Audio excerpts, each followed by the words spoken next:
एक बार फिर आपके चैनल एबीपी न्यूज की खबर का बड़ा असर हुआ है। हमने आपको दिखाया था कि नवादा में काम करने में ढिलाई बरतने के आरोप में 5 पुलिस वालों को लॉकअप में बंद कर दिया गया था। एसपी के आदेश के बाद ये कार्रवाई हुई।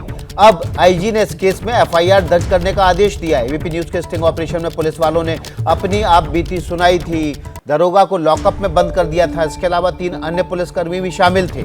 ये घटना बिहार के नेवादा की थी, जहां पर नेवादा में नगर थाने में एसपी ने कामकाज में ढिलाई बरतने के आरोप में दरोगा सहित 4 पुलिसकर्मियों को लॉकअप में बंद कर दिया था।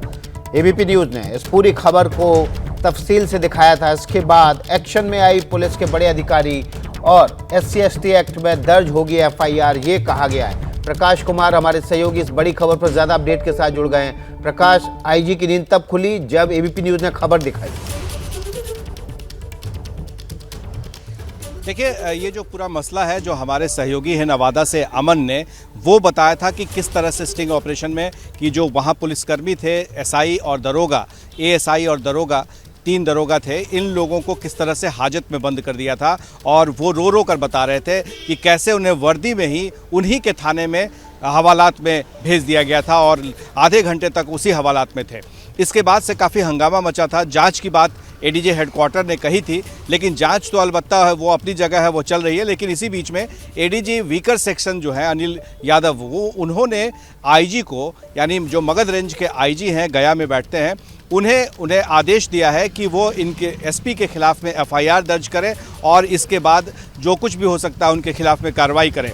सवाल ये उठता है कि एक तरफ एडीजी हेडक्वार्टर वो जांच की बात कह रहे हैं, पुलिस हेडक्वार्टर, और दूसरी तरफ वीकर सेक्शन की तरफ से क्यों इसमें हुआ। दरअसल ये जो 5, जो जिनमें से 3 दरोगा थे और 2 एएसआई थे, इन लोगों में से 3 जो हैं वो SC कैटेगरी से आते हैं, यानी अनुसूचित जाति से आते हैं। तो इन लोगों ने एक अपने तरफ से दरखास्त दिया कि कैसे उन्हें प्रताड़ित किया गया है, कैसे उनके खिलाफ में इस तरह से कार्रवाई की गई है, जिसकी वजह से वो परेशान है। ह्यूमन राइट्स को भी लिखा था, अनुसूचित जाति जनजाति कमीशन को भी उन लोगों ने लिखा था और इसकी कॉपी वीकर सेक्शन जो एडीजी हैं उनको दिया था। तो इसी के तहत उन्होंने कार्रवाई करते हुए ये आदेश दिया है कि एसपी के खिलाफ में एफआईआर दर्ज कर ली जाए और फिर आगे 7 दिन के अंदर में उन्हें जानकारी दी जाए ईमेल के जरिए कि किस तरह से उनके खिलाफ में एफआईआर दर्ज किया गया। तो एबीपी न्यूज़ ने ये खबर दिखाई थी, उसके बाद जाँच की बात हुई और अब उनके खिलाफ में एसपी के खिलाफ में एफआईआर करने की बात सामने आ गई है। जी, प्रकाश कुमार हमारे सहयोगी जानकारी दे रहे हैं कि एसपी के खिलाफ एफआईआर दर्ज करने की SC/ST एक्ट के तहत कार्रवाई शुरू हो गई है। आईजी ने इस जांच के आदेश दिए थे और उसके बाद अब एफआईआर करने की तैयारी एसपी के ऊपर हो रही है। बिहार के नेवादा की इस घटना को एबीपी न्यूज़ ने सबसे पहले आपके सामने रखा था।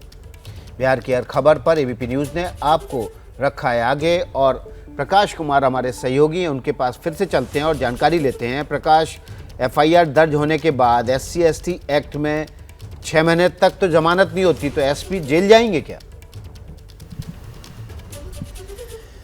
देखिए, ये जो बड़ा टेक्निकल चीज़ है, 2016 में जो नए प्रावधान जोड़े गए हैं, जो SC एक्ट में जो नया लाया गया है कानून में, उसमें साफ है कि अब आपको सिर्फ जाति सूचक या इस तरह की बात कोई नहीं होगी, बल्कि अगर एसपी को या किसी अधिकारी को या किसी व्यक्ति को सिर्फ ये जानकारी हो कि जिसके खिलाफ में आप कोई भी कार्रवाई कर रहे हैं या उनके खिलाफ में कुछ भी कर रहे हैं, तो वो इस कैटेगरी में आता है, अनुसूचित जाति या जनजाति में आता है, तो इतना ही काफ़ी होता है। और इसके लिए जो सेक्शन है उसमें जो जोड़ा गया था 235A, ये जो जोड़ा गया था 5A, ये 5A के ही तहत में ये कार्रवाई हो रही है, तो उसमें भी प्रावधान है। इसके अलावा इल्लीगल तरीके से जो रॉन्गफुल एक्ट है एसपी की तरफ से, उसमें भी आईपीसी में धारा है कि जिसमें आपने किसी को 341, 342, जिसके तहत में आपने किसी को ज़बरदस्ती रिस्ट्रिक्ट किया, रोका या फिर उनको घेरे में लिया, कन्फाइनमेंट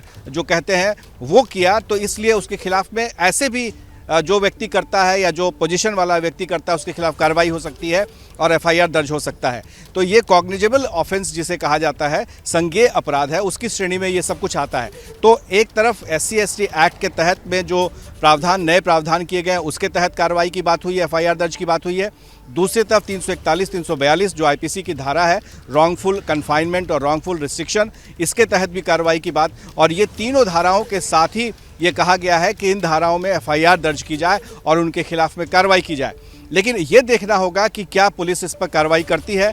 एसपी के खिलाफ में इस तरह से जो कनीय पदाधिकारी है, जो जूनियर ऑफिसर्स हैं, पुलिस ऑफिसर्स हैं, उसके खिलाफ में अगर एसपी ने इस तरह का कोई कार्रवाई की है तो इस पर क्या हेडक्वार्टर या पुलिस या सरकार किस तरह से इसको देखती है। इतना आसान नहीं होगा एफआईआर दर्ज कर लेना, क्योंकि जब तक कि सरकार न चाहेगी या सरकार के पास इस तरह के पुख्ता प्रमाण नहीं होंगे ये सब कुछ गलत हुआ है। तो एक तरफ जांच की बात हो रही है, दूसरी तरफ सीधे एफआईआर दर्ज की बात हो रही है। जैसे ही घड़ी का काटा दोपहर 2:30 पे आए, बबीता जी का दिल सास बहू साजिश के लिए मचल जाए। और ये है इनकी बहू, पूरे दिन ऑफिस की टेंशन हो जाए गॉन जब ये करें अपना फेवरेट शो फ्री टाइम पे ऑन। इनकी तरह आप भी देखें अपना फेवरेट शो अपने टाइम पर और डाउनलोड कीजिए एबीपी लाइव ऐप अपने स्मार्ट टीवी पर।